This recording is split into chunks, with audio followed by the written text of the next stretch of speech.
Kalau nate guys dalam satu seminar ahli sunnah wal jamaah, misalkan bener sejarah. Kenapa tahu-tahu kita ini merasa sunni?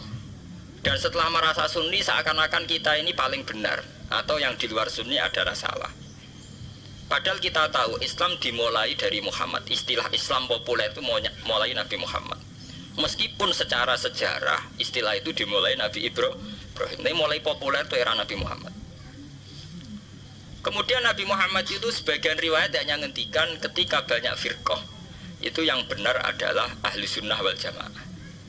Ketika Nabi ditanya wa ma alamatu dzalik atau manhum dzalik ya Rasulullah, jawab Nabi ma ana alaihil yauma wa ashabi, ya satu kelompok yang mengikuti perilaku saya dan perilaku para sahabat saya. Tapi ya dawuh begini itu kan nggak jelas, artinya nggak jelas itu ya sahabat yang mana?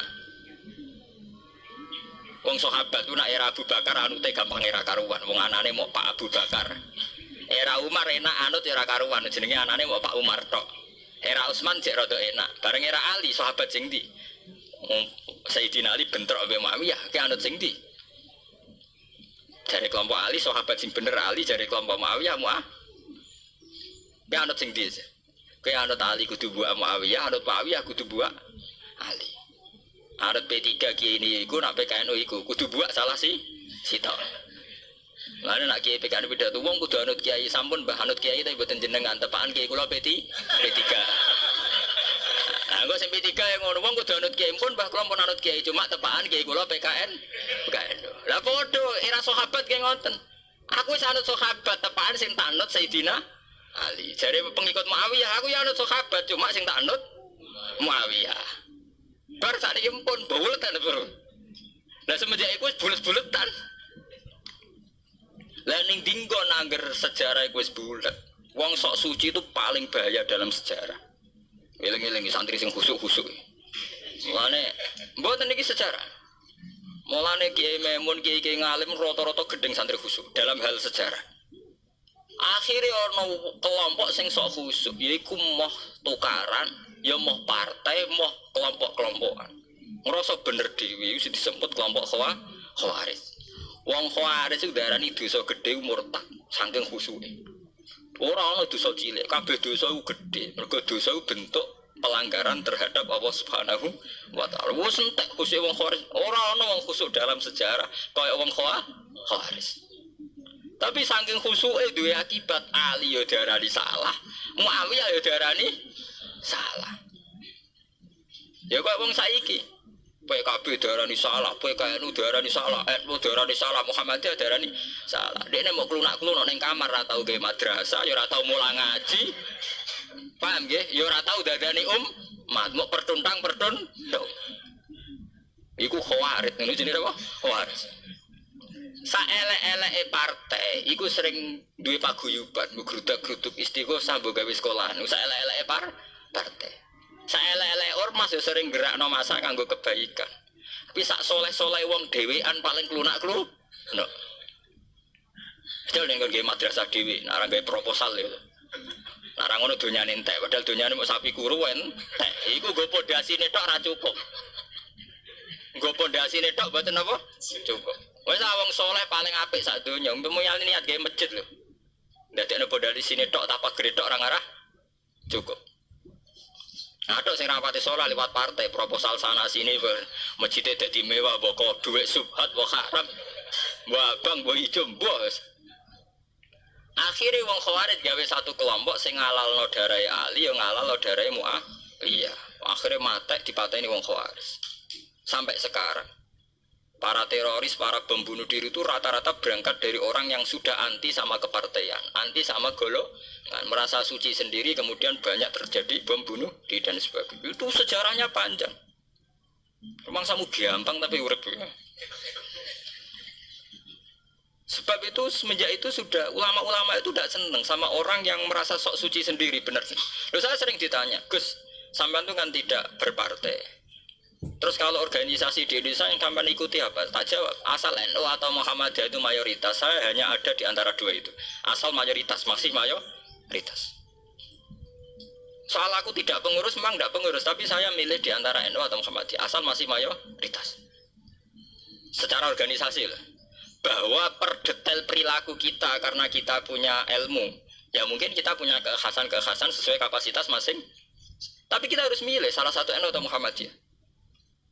Karena ya Nabi sering pesan bahirul muslimin wa man sadza fin nar alaikum bil jamaah fa inna yadawahi ma'al jamaah wa man sadza fin nar. Kamu harus ikut kelompok mayoritas. Kamu enggak boleh hidup sendiri.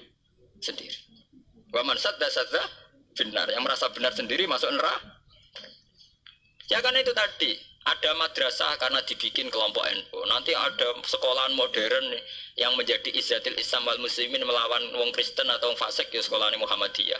Nggak ada madrasah, ada turutan, ada agar penceng, biasanya wong NU.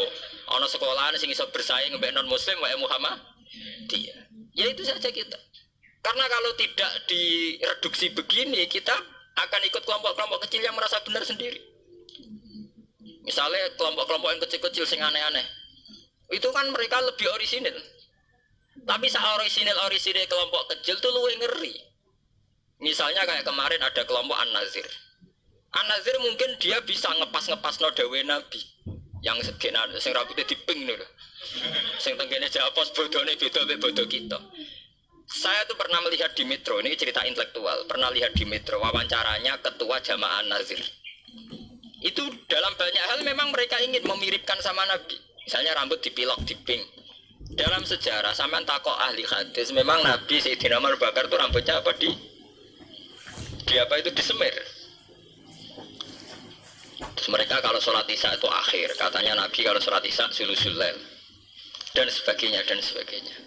Tapi apa sisi yang dari itu terus kemudian merasa persis Nabi? Wong Nabi itu macam-macam. Beliau hidup itu berapa tahun? 23 tahun. Semenjak beliau jadi Nabi itu ngalami kenabian binten 33 tahun. Dan itu punya ikhwal-ikhwal yang rawan ada nasa mansuh. Seperti sekarang di Pondok Indramayu di mana-mana ada satu kelompok yang anggap kehidupan sekarang itu adalah periode Makkiyah. Periode Makkiyah itu satu periode yang dimana sholat sejak rapati wajib, zina rapati haram, nyabu rapati.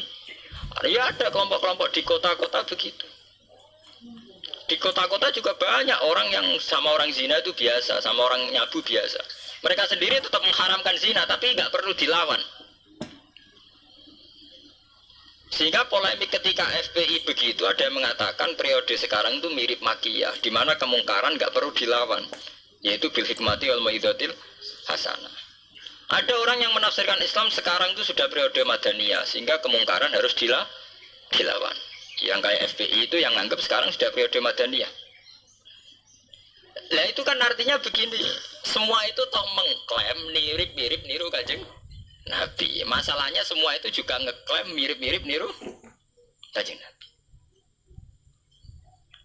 Terus kemudian ini cerita Malik ahli sunnah. Kemudian sejarah memanjang. Sausi Ali bin Muawiyah keok, Sayyidina Ali keok di putra Sayyid Husain. Sayyid Husain kon ngakoni pemerintahane Yazid teng Syam. Sayyid Husain boten kersa. Idzan al mautu khairun. Kalau begitu lebih baik mati. Terus dibantai teng Karbala. Ketika dibantai di Karbala malah melahirkan trauma lagi. Wong Islam sing model tipikal Sunni tetap melok Yazid. Tipikal Sunni bukan Sunni, tipikal Sunni. Artinya melok Yazid wes ora usah dituntut dendam, malah ra ono bare. Akhirnya gak dendam. Kelompok Syiah iku apa-apaanan, putune Nabi kapundhut kok dingin-dingin saja. Kudu ono revolusi, akhirnya revolusi. Ngelahirno kelompok Syiah kanthi sak mangke. Karena kelompok Syiah itu berangkat dari tragedi Husain, semua penanggalan Syiah mengacu 10 Muharram di tanggal kabudute Sayyid Husain, dan revolusi Syiah selalu mengacu kebangkitan Sayyid Husain. Lah ahli sunnah mulai dulu karena melihat fenomena sing macam-macam wis pokoke kaya wong Indonesia saiki. Tenan mboten derek-derek mulai dhisik. Begitu terus sejarah sampai lahirnya sejarah intelektual.